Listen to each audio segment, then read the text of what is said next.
ठोक रहे थे 40% भ्रष्टाचार का मुद्दा आपकी बातें खिली होंगी, लेकिन जब समुदायों में वोट प्रतिशत देखें तो बीजेपी बराबर की टक्कर दे रही है।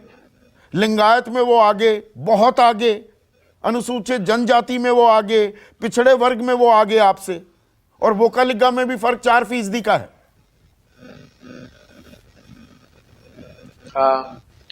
संदीप चौधरी जी, क्या 40% का मुद्दा कांग्रेस पार्टी का मुद्दा था? ये मुद्दा सबसे पहले उठाया कर्नाटका के कॉन्ट्रैक्टर्स एसोसिएशन ने। केम्पन्ना करके 80 वर्ष के बुजुर्ग थे, उन्होंने प्रधानमंत्री जी को चिट्ठी लिखी और कहा कि 40% का कमीशन खाया जा रहा है, हमारा काम करना मुश्किल है।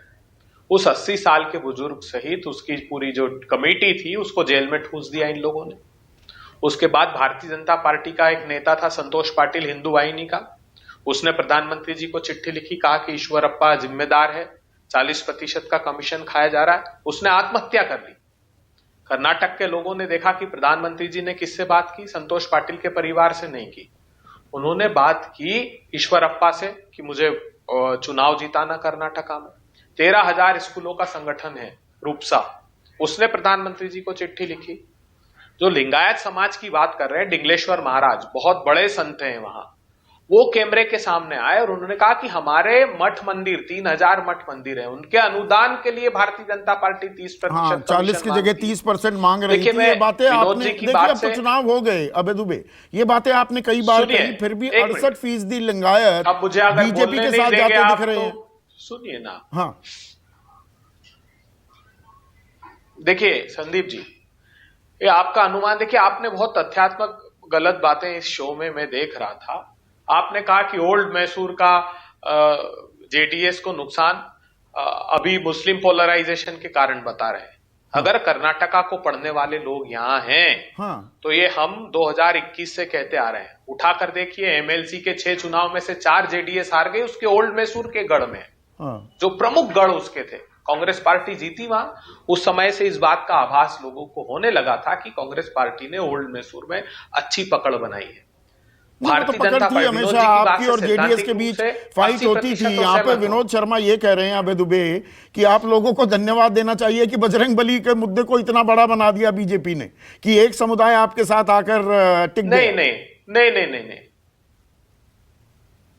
देखिए, वो बजरंग बली के मुद्दे से बहुत हमारा जो बेसिक कर्नाटका की जनता का जो भारतीय जनता पार्टी के खिलाफ गुस्सा था, उसके परिणाम आपको देखने को मिलेंगे 13 तारीख को। ये जो बात विनोद जी ने कही कि ये सोशल जस्टिस वाली जो लड़ाई की बात कर रहे थे, तो ये कम्युनलिज्म बनाम सोशल जस्टिस है। अभी आरपी सिंह जी मैं हर डिबेट में देखता हूं, जब भी चुनाव हो जाती वोटिंग, तब ये डेवलपमेंट की बात करते हैं।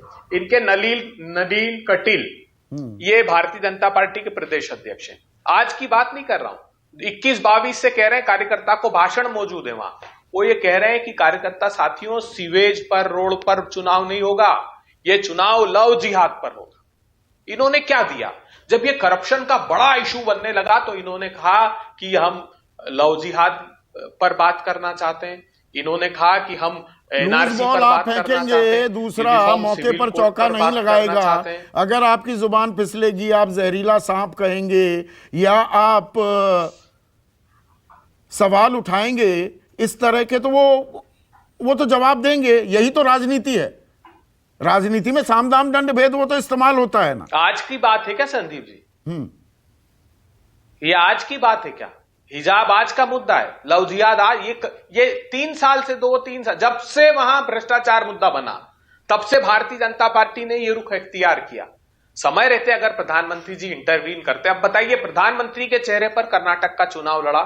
मेरी जो सूचना है उसमें 132+ सीटें कांग्रेस की। इनको भारतीय जनता पार्टी को कहां नुकसान है मैं बताता हूं। बॉम्बे कर्नाटका में इनको बड़ा नुकसान हो रहा है इस बार, और सेंट्रल कर्नाटका जहां 2 बेस इनके जहां गढ़ थे। कोस्टल कर्नाटका लगभग कंपैरेटिवली वो व्यवहार करने वाला है जो पिछली बार किया है उसने, लेकिन इन 2 जगह पर इनको भारी नुकसान है। और हमको ओल्ड मैसूर में, चलिए वो तो आपका आकलन है, अभी तो हम अपने आकलन के आधार पर उम्मीद के सहारे तो दुनिया कायम है, दिल की धड़कनें बढ़ती भी हैं इस वक्त।